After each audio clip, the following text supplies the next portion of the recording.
Welcome back to another episode of the Gridiron Guys, and today I'm going to be covering what I expect the Washington backfield to look like with the release of Derrius Guice. And I am a little late to get to this video with the news breaking about a week ago from today, but I still think it's a valuable video to be made, and a lot can be learned from a lot of players that are going to now be seeing an increase in their ADP due to that opportunity that is expected to increase for guys like Adrian Peterson, Antonio Gibson, Bryce Love, just to name a few. And I mean, Washington is a very, very poor offense. It was last year. It projects to be so again. But for fantasy running backs, one thing that trumps all talent is opportunity. And we see it year in and year out. The best backs are the ones that receive the most touches.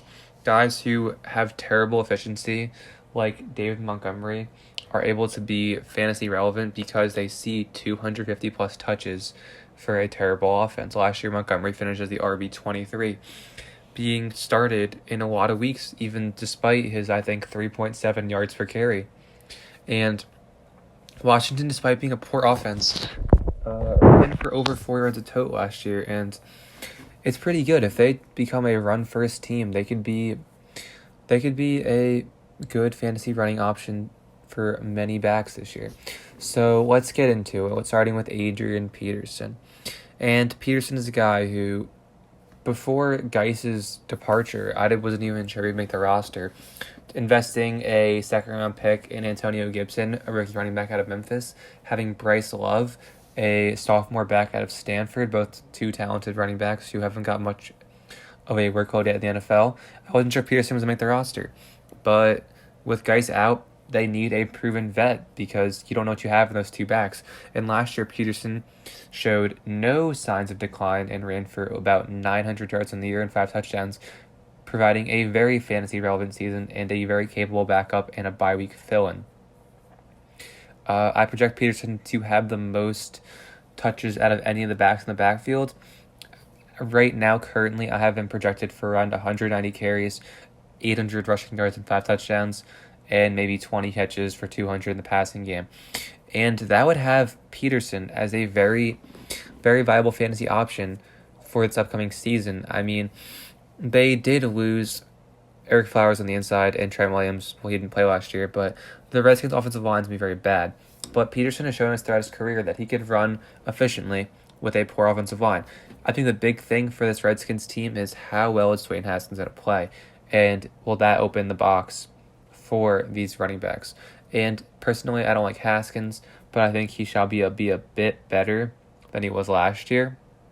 But I don't project him to be very good at all. So I have Peterson running around 4 yards carry, a little over that, because he's shown he can produce with a poor team. And if he were to run for around 800 yards, 5 touchdowns, and maybe 100, 200 yards in the passing game, he'd be sitting around RB30, which is around what he finishes last year. And for being selected and after the 10th round, getting a consistent, 8 to 10 points a week for a bye-week fill-in, maybe if a guy goes down for a few weeks with COVID, injury, that's not bad. He's definitely worth the draft pick and definitely worth storing on your bench. He doesn't offer that elite upside, but it's 100% needed to have running back depth, especially in a year like this where we don't know how players are going to respond with no offseason, if injuries are going to be at surplus, and if COVID's going to be taking down a lot of players at once as it sweeps through the NFL, if it does at all. So Peterson is the guy that I'd be drafting first out of everyone in this backfield. Now moving on, we have Antonio Gibson out of Memphis, a rookie running back.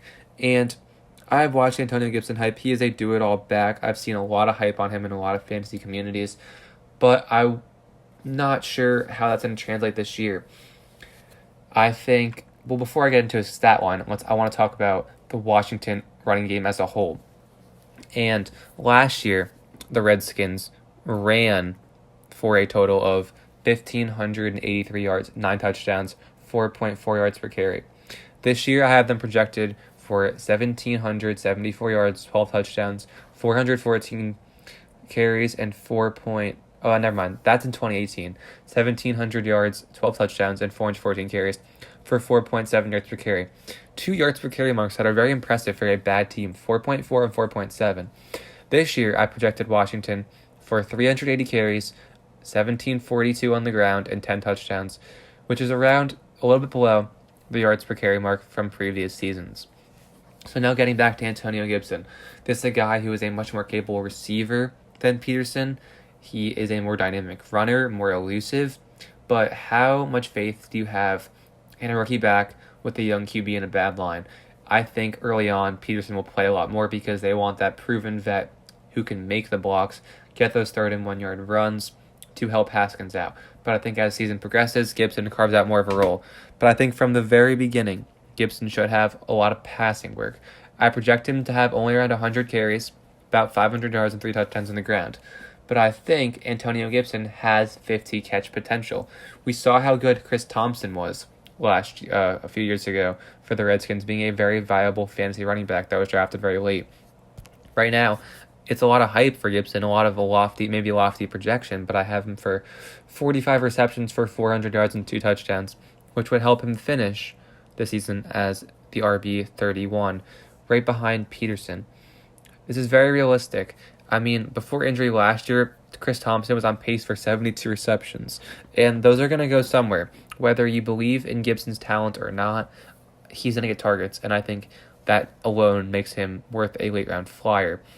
Now, where Peterson and Gibson whole fantasy value can be shot down the drain is 2 things. One, Washington goes out and acquires another veteran, which I don't think they will because they want to develop their young players. Where the second way that their production and draft stock could be completely ruined is if Bryce Love comes in and makes this a 3-man committee. And now, Bryce Love was on the team last year. Guice went down, and Peterson had majority of the role. However, there have been reports out of Redskins camp that Bryce Love has been impressing.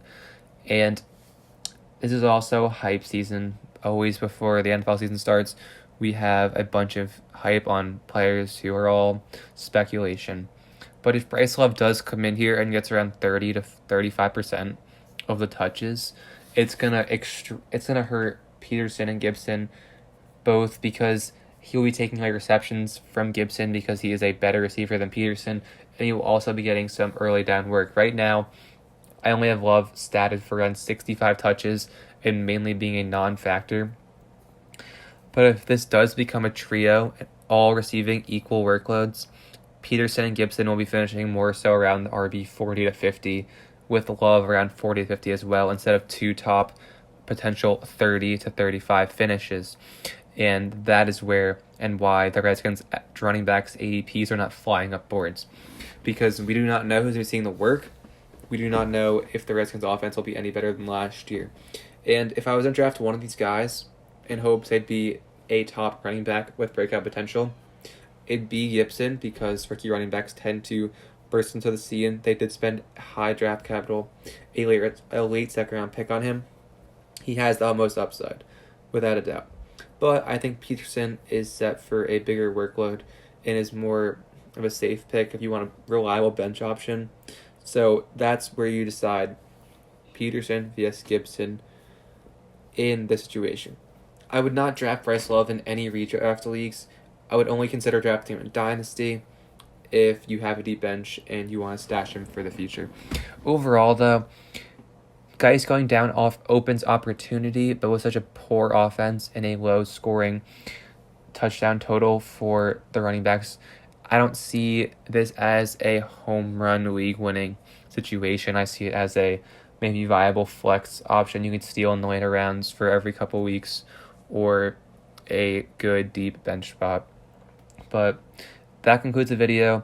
I will be posting a tip video to improve your fantasy league from a rules and standings and I guess scoring standpoint in the near future. So make sure to check that video out when it comes out. And as always, make sure to like and subscribe and click the bell down below to never miss a video and get post notifications.